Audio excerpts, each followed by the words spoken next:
Дэлхийд дахинд ер нь уулуурхаан зах зээл ер нь чиг хандлага бас зарим байдлаар өөрчлөгдөж байгаа шиг байна. За ногоон шилжилт рүү илүүдэд чиглэж байна те. За яг энэ жилийн майнинг Монголын арга хэмжээний яг танай компаниуд жишээлбэл ямар гол шинэ бүтээгдэхүүн технологи танилцуулах үйл явцтай юм. За Landbridge компани бол 18 жилийн түүхтэй. Бид нар тээвэр логистикийн салбар, тээвэр логистиктэй зөвхөн холбоотой бүтээгдэхүүн үйлчлэгийг санал болгодог. Анхлан бид нар одоо зах зээл дээр анх тээвэр логистикийн компаниудад даатгалын үйлчлэгийг санал болгож ирж ирсэн. Гайлын зуршил, гайлын хөлбөлтийн үйлчлэгийг зах зээл дээр хамтарч гарч ирж ирсэн. Энэ жилийн бидний хувьд үзэсгэлэнд оролцож байгаа зорилго маань бас тээвэр логистикийн үйлчлэгээний гол нэгэн хэсэг болох public warehouse буюу 3PL авалт үйлчлэгийг танилцуулж байгаа. Энэ нь өөрөөр хэлбэл худалдаа эрхэлж байгаа одоо тээвэр худалдааны болон уулуурхаан бүхэл компаниудад үйлчлэгээ үзүүлэх боломжтой ийм агуулгын үйлчлэг гэсэн.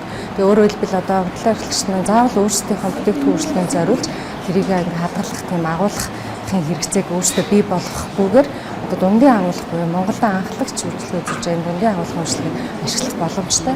Тэгээ Монголд бол яг 2PL үйлчлэгээ, логистикийн үйлчлэгээ давмгааж ажилладаг. Бид нар бол дараагийн шатны 3PL үйлчлэгийг анхлан энэ Монголд танилцуулж байгаа.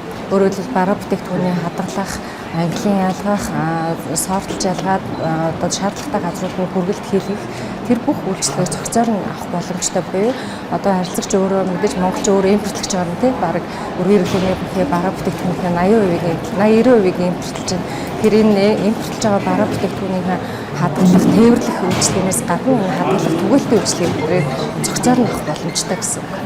Тэр яг энэ одоо шинэ үйлчлэгээнүүд нь санхүүгийн хувьд бас ямар хэдийн хэмжээний хөнгөлөлтийг бий болгох тооцоотой байна. За ер нь бол дундын агуулгын үйлчлэгээ гэдэг маань өөрөө одоо би түрүү хэлсэн те заавал ингээд одоо дэд бүтцийг компани болон өөрсдөө хэмжүүд байлгах шаардлагагүй өөрсдийнхөө хэрэгцээ шаардлага буюу оруулж ирсэн бараа бүтээгдэхүүн гаргаж байгаа бараа бүтээгдэхүүнээ эзэлсэн ноогдох тэр зайндаа төлбөр тооцоогоо явуулчихсан. Тэгэхээр өөрөөр хэлбэл бүтэн ингээд нэг агуулга түрээсэлж тэр агуулгынхаа буланд ч юм уу те өөрөөхөө ингээд зааж зөвхөн тэрэндээ зориулж бараа бүтээгдэхүүн хадгалаад авах тэрэнд зориулсан ингээд агуулгын одоо бүхлээр нь тэр ашиглалтын зовлыг төлөөдөх шаардлагагүй зөвхөн тэр болж байгаа барааныхаа зайд зориулаад бүтээгдэхүүн үйлчлэгээ хадгалах боломжтой учраас санхүүгийн хувьд бол маш өөр ашигтай зөвхөн өөрсдийнхөө хэрэгцээнд зориулсан одоо зардлуудыг үйл ажиллагааныхаа зардлуудыг хэмжих боломжтой гэсэн шийдэл авдаг.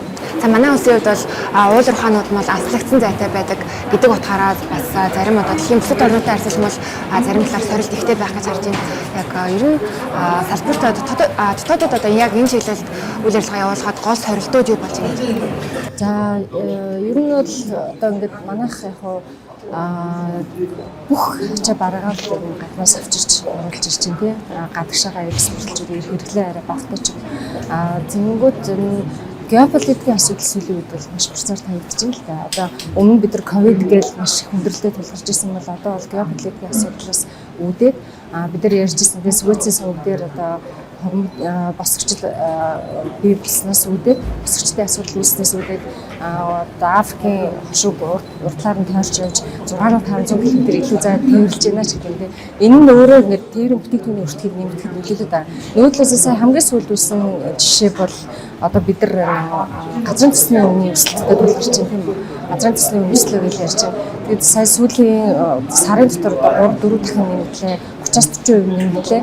Энэ нь өөрөө энэ наслагдсан цацаа уулуурхаа тоног төхөөрөмж ялангуяа гаднаас бид нар одоо бараа бүтээгдэхүүн авчирч байгаа энэ нь одоо үйлчлэгэнд маань тээврийн өртгийг нэмэгдүүлэх маш том сорилтыг авчирч байна. Тэгээд мэдээж эн чинь одоо үйл ажиллагааны зардал гэхээс илүү бараа бүтээгдэхүүн тээврийн өртгийг шууд нэмэгдүүлж байгаа учраас ер нь бол ингээд тээвэрлэлтийн өртөг нэмэгдэх юм хангалттай орж байгаа. Засгийн газрын зүгээс бол яг энэ дантай холбоотой зарим одоо эрсдлүүдийг хязгаарлах үүднээс зарим арга хэмжээг бол авч хэрэгжүүлнэ гэж мэдээлсэн байгаа. За жишээлбэл стратегийн нөөц бүрдүүлэх тий.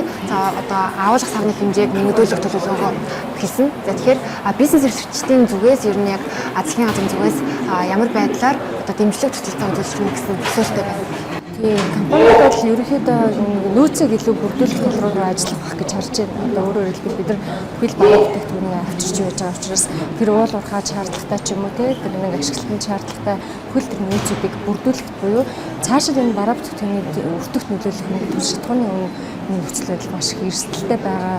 Энэ татаа авалтуудыг аль болох төлөвлөгөө тогтсоноос төрүүлж урьдчилж хийх энэ нөөцийг бүрдүүлэхэд бас л агуулгын асуудал яригдана тийм. Тэгэхээр энэ бүх нөхцөл байдлыг ингэж цогцоор нь хараад бараа бүтээгдэхүүнийхээ захиалгуудыг урьдчилж ирсэн ачаануудаа нөөцөлж одоо агуулгад хадгалах тийм энэ хэрэгцээ шаардлагууд илүү нэмэгдэж байгаа ах гэж харж байна. Тэгээд сүүлчнээс тавчхаас хаад өмнөний төлөвийн тал дээр бас өмнөний төлөвийн тал дээр танаас асуумаар энэ жишээ нь бол одоо та сая бас дурдсан түүхий эдийн өмнө өсөж бас салбартах гол одоо сорилтууд нэг болохоор энэ тэгэхээр одоо нийлүүлэлтийн тээвэрлэлтийн үнийг бас хэдийн хэмжээнд өсгөнө гэсэн та баримжаатай байна. За яг хоо одоо л нөгөө төв шатгууны үнийн өсөлттэй холбоотой дотоодын тээвэрт ялангуяа одоо бид нар импортоор оруулж иж байгаа нийт бараа бүтээгдэхүүний маань 90% урт хэлээр орж ирсэн. За энэ 90% маань нэг 50% төмөр замаар 50% автотээврээр орж ирж байна. Одоогийн байдлаар бид нар хамгийн сүүлд ирсэн апдейтээр бол одоо 3 дахин удаа өсчөөд байна тийм 30%-аар өсчөөд байна. 30%-аар өссөн өсөлт маань яг үнэн дээрээ буюу одоо энэ замын Улаанбаатарын үнэн дээр бол 1% өсөлтийг авчираад байна. Тэгээд цаашид бол энэ өснөө гэсэн апдейтүүд байгаа. Тэгэхээр тэр хугацаанд нь үнэхээр одоо тийм бодит өсөлтүүд аваад бид нар нөгөө хөөрөгдөж өсөх биш аягүй илүү бодитойгоор тээврийн өртөгт нөлөөлөх байдлаар бодиттой өсөлтийг ууршуулагчтай тухайн цагийн мэдээлэл